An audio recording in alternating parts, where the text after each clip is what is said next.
The Ozark Trail D2 steel knife. The blade's D2 steel. Fairly inexpensive knife. Why is everybody so excited about it? It's a good looking knife, I'll give you that. But if you stressed it, I'll bet you break it. I'm not going to. I don't abuse my knives unless I have to. And I have been known to abuse knives from time to time. But I don't do it just to make a video or something like that. For the price, it's a good knife.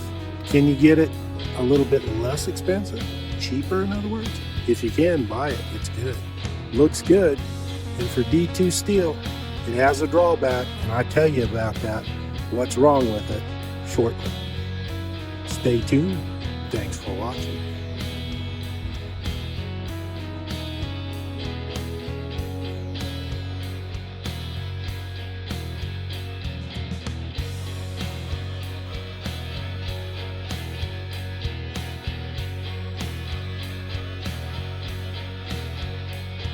What is D2 steel? Well, let's take a look. Let's see. I'll let you read it for yourself. It's good steel.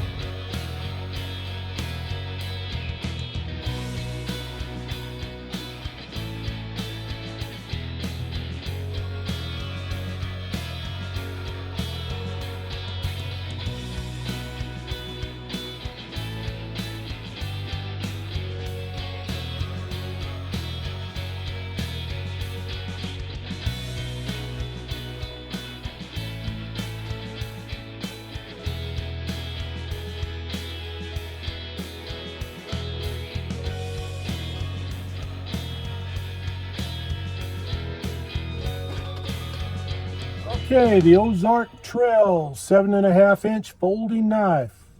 The one everybody's talking about. This month anyway. Maybe next month will be a different knife. August and now the beginning of September, people are still acting kind of crazy over this knife. It's a good looking knife actually. You have your orange and your black combination there. It's a folder. $9.97 at Wally World, Walmart. But the big question is it worth it? I believe it is.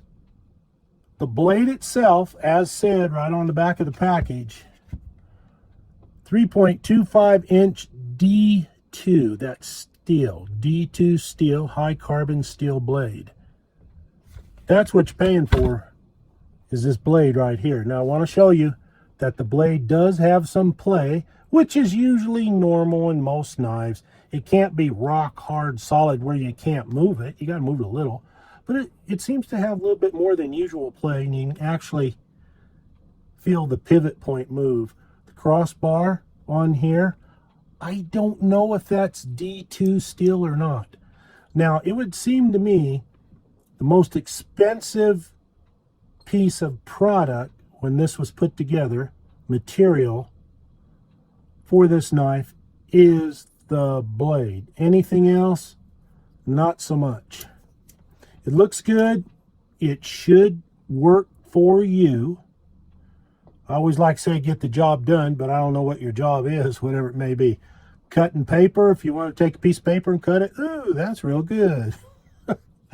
Anyway, it'll do that. It'll cut cardboard. I've been playing with this one a little bit. It'll do just about everything you want. If you get the stress in this knife, though, everything else is going to break on you. Maybe. If you stress it too much, I guarantee it. The only drawback I can see about this knife is the material is so thin. The D2 steel blade, again, that's what you're paying for here, is too thin.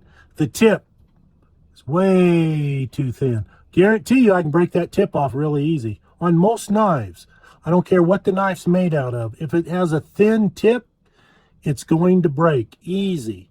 Now, if you abuse the knife or you have some type of an idea, you want to bang it into a piece of wood, go ahead and crank it and see if it'll hold. Well, that's really kind of abuse of a knife. A good quality knife will last you. Now, what did you pay for this knife? Not that much. So that's what you should expect from that knife. This knife, whatever knife it is, not that much. It will work fine around the house, around the office maybe. I guess everybody's got a lot of boxes to open. That's what I always hear. Well, it opens up the boxes, okay. Well, okay, well, I can do that with a sharpened teaspoon. This works better, looks better, feels good in your hand. It's pretty solid. The inside, I can't believe the clip, the liner. You got a spring in there someplace. It's a lever.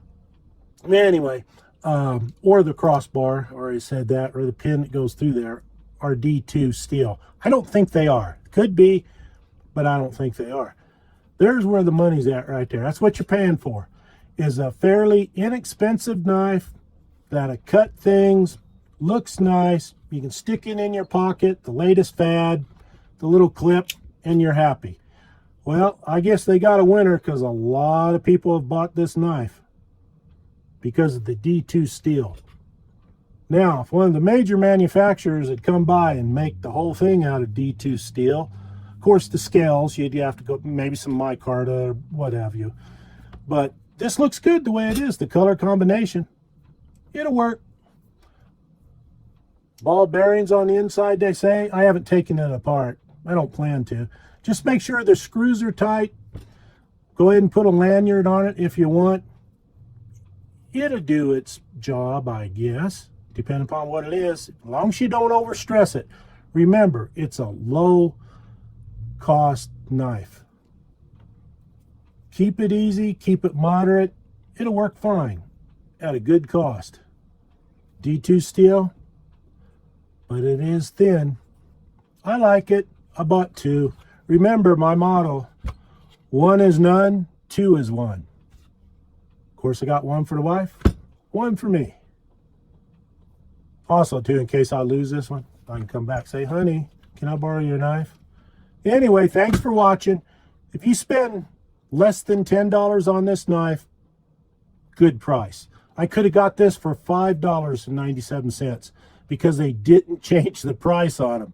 But when they scanned it into the computer, the barcode, it came up $9.97. So I wasn't going to argue with them. But on the rack, it said $5.97. They quickly changed it, by the way. Anyway, that's how you buy knives. You buy low, you sell high. And as far as knives go, 10 bucks. Hey, instead of eating that hamburger and fries and having a drink, go ahead and get you one of these. You'll like it.